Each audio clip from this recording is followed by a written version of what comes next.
Hello and welcome to uatv. You're watching Head to Head, and I'm Oleg. What does success mean when you're a kid in high school, and who can be a role model for high school students to show them the importance of education in life?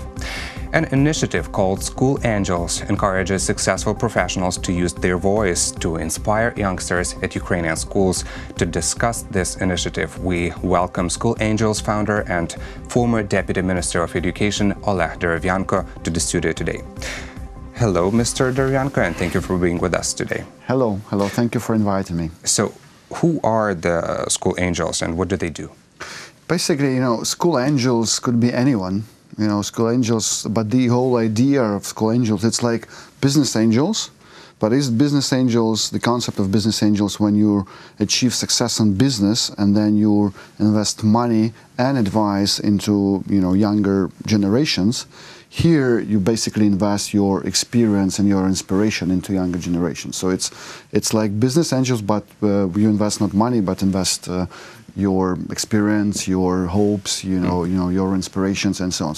So anyone who has achieved certain, social or success, or business success, or whatever you can, include in this definition of success in social terms.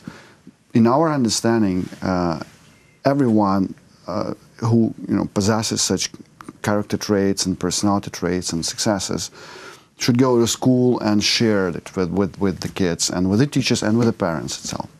So how do these successful people can share the there are three stories? formats. I mean, it's really simple things. So we developed a platform, and it's an online platform that serves as a so-called like dating service between successful people, adults, and schools, to help them find each other and agree about any format they can they can perform. So we're encouraged to do three types of activities.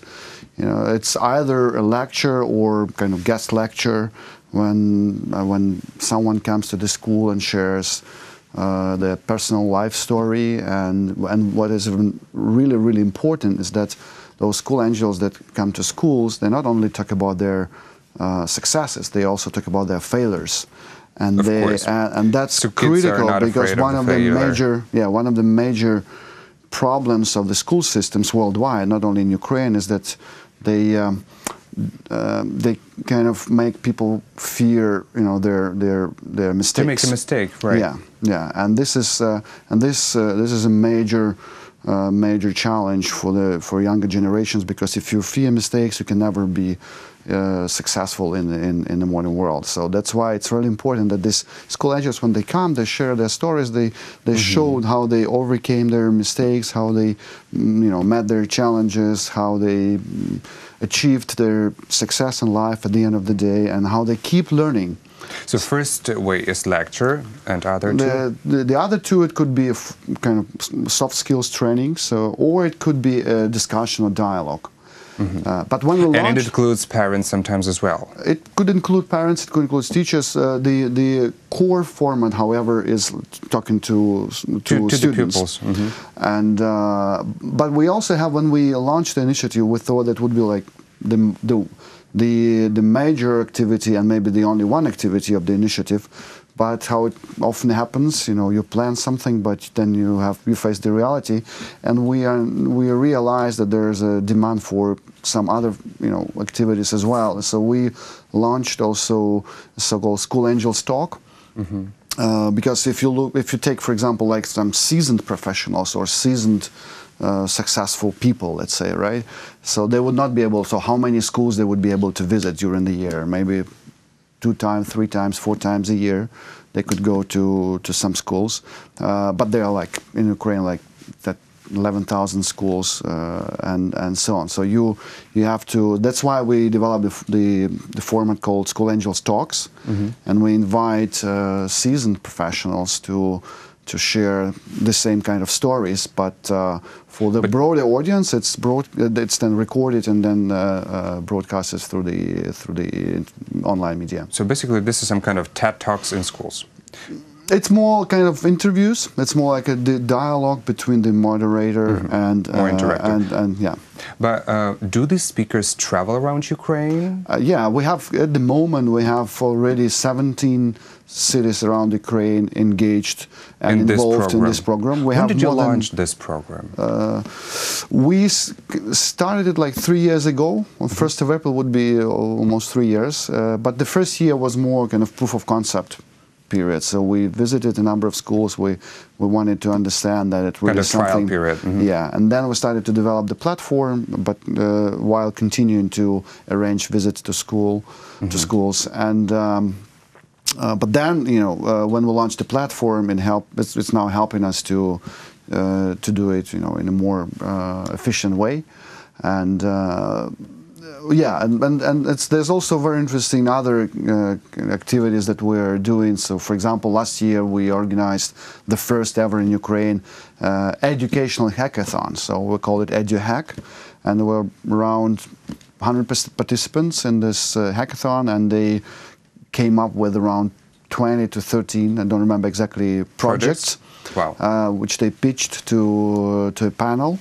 And some of them are now in the development stage, and some of them were already at certain early stage and found some other partners, supporters. And one of them, for example, is a project dedicated and aimed at upgrading the teaching of English language. And as a result, there's already a seminar that took place called Upgrade to Teaching. So where the English teachers from all over Ukraine came to the place and were really kind of upgraded in their understanding how you can better teach English to students. Well, you mentioned that speakers travel all around Ukraine. So basically it means that there should be some financial assistance. Who supports the initiative? No, it's the speakers are themselves. They do them themselves. So that's the main idea. So the whole idea is that and that's what we encourage. You're absolutely right. So we have speakers from all over Ukraine already. 17. When I'm talking about 17 cities, it's not like the people from Kiev went to 17 cities. It means that in 17 cities we have school angels that go to the schools. But if I occasionally or someone else, if you occasionally travel to another city, you have some spare time, you can go to school and and also share your story experience. But then, how does the platform work? Does the school need to register itself into some kind of profile? The schools are registering, the speakers are registering. It also serves to kind of as a background check. So we want to make sure that the speakers that come to school have really something to say, and it's also security component to this. So. That's why the schools we have at the moment more than 300 schools are registered already in the platform, and more than 400 school angels are registered in the platform. But only, I would say, like 400 are registered, but we would have like 70 to 80 like really active school angels that are going maybe 4 times, 3, 4 times, 5 times. And you should understand that all these people are quite busy people, so they all have something to do. Of course, if they are successful, they really don't have time to share their stories. So and that's really remarkable that these people find that time. For example, like even the really seasoned managers, top managers like CEOs of the big corporations, or deputy ministers, or just the regular professionals that can also share their stories, and that's also very encouraging for students. Are there any well-known figures in Ukraine participating as role models in this program? Absolutely. So the latest School Angels talk was with the president of Kyivstar, Peter Chernyshov, and he's also going frequently to schools. Just to explain our audience, Kyivstar is one of the mobile cell phone it's the largest probably mobile operator. We had honorary president of Kyiv School of Economics, and he's also a member of the board of the National Bank of Ukraine. And we have a lot of other people. We have very famous psychologist Svetlana Royce, who is also supporting the initiative and participating. So there's a lot of people, but for us it's not really like it's not like the key of the initiative is not that the only seasoned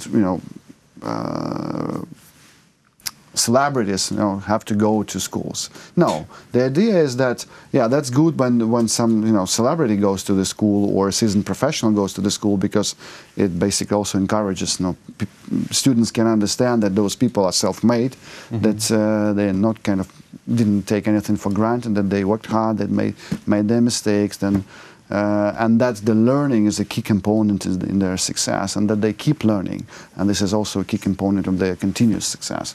And that's the idea.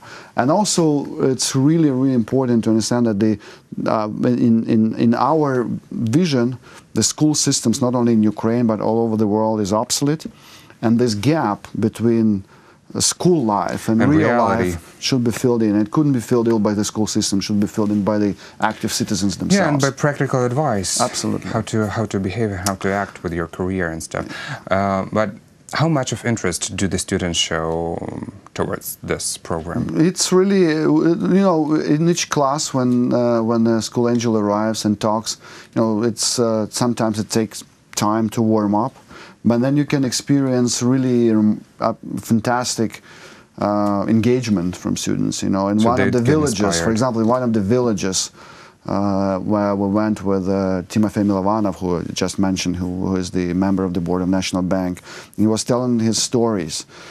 And then it was really a kind of exciting story of his life, and how he managed to get to US and managed to become an associate professor in one of the universities in the US, but how he started as well, and how many mistakes he'd made, and how many difficulties he faced and challenges. And doubts. And then when it came to a Q&A session, some students started to, stand up and ask questions about what would you recommend, what kind of blog, where should I have my blog, in YouTube or some other media, how often would you recommend for me to go live, or how often should I publish a video? So, and that was in the village.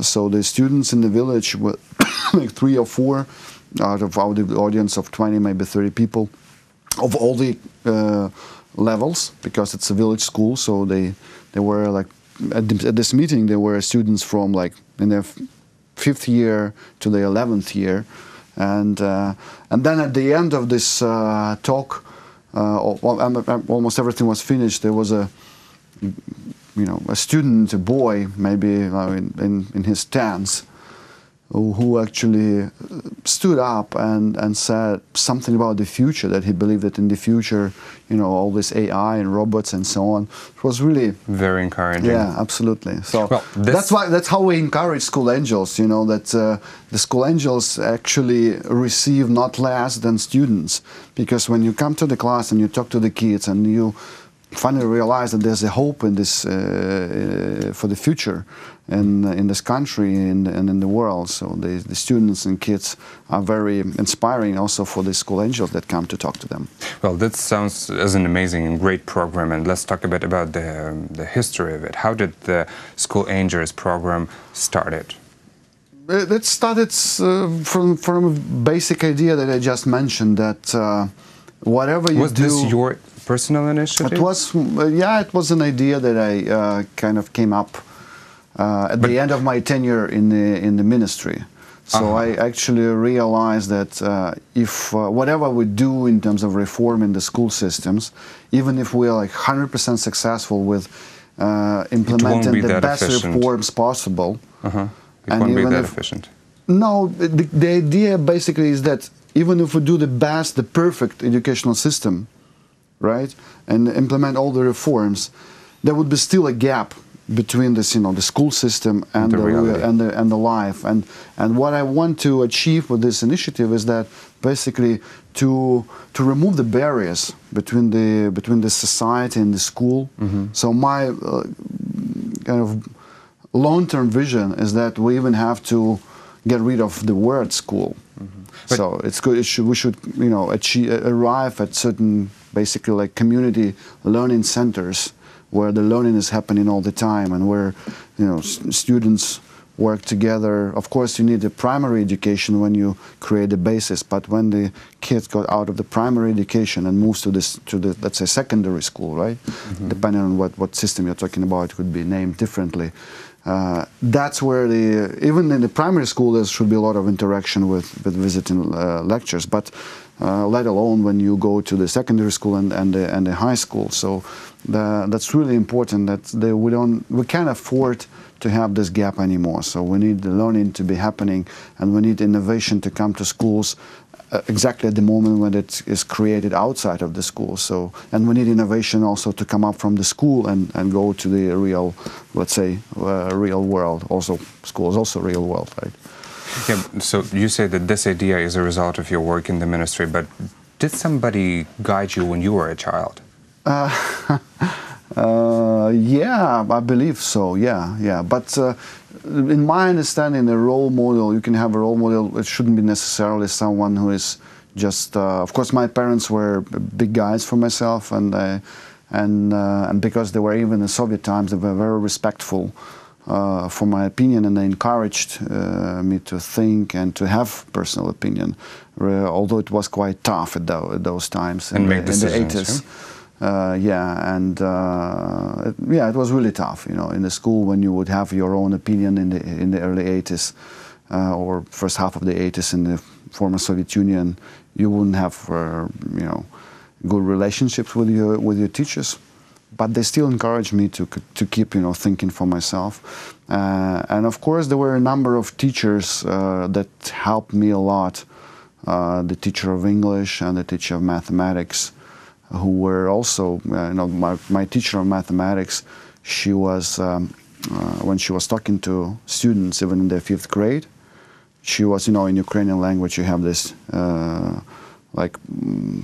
when you have you say like in German language, when you have, it's like when you address someone in a polite way. She was addressing the kids as if they were adults, in this kind of, very surprising. in this language form, right?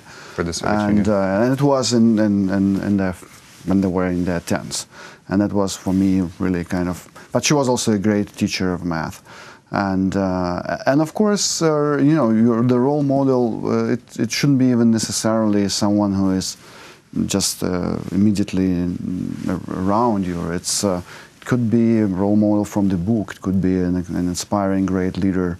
It could be Nelson Mandela or Mahatma Gandhi or Einstein. So it could be anyone. Anyone can serve this role, and you can talk to these people in your mind as well. And this is also something that we tell students, that you can have your role model, whatever your aspirations are for life. You can have your favorite sportsman to be a role model, and you can follow the biography, and you can think, and you can talk to these people in your mind. And believe. And believe, yeah. Well, thank you so much for this interesting conversation. Thank you. That was Oleg Derevyanko, founder of School Angels Initiative. Thank you for watching UATV, and stay tuned.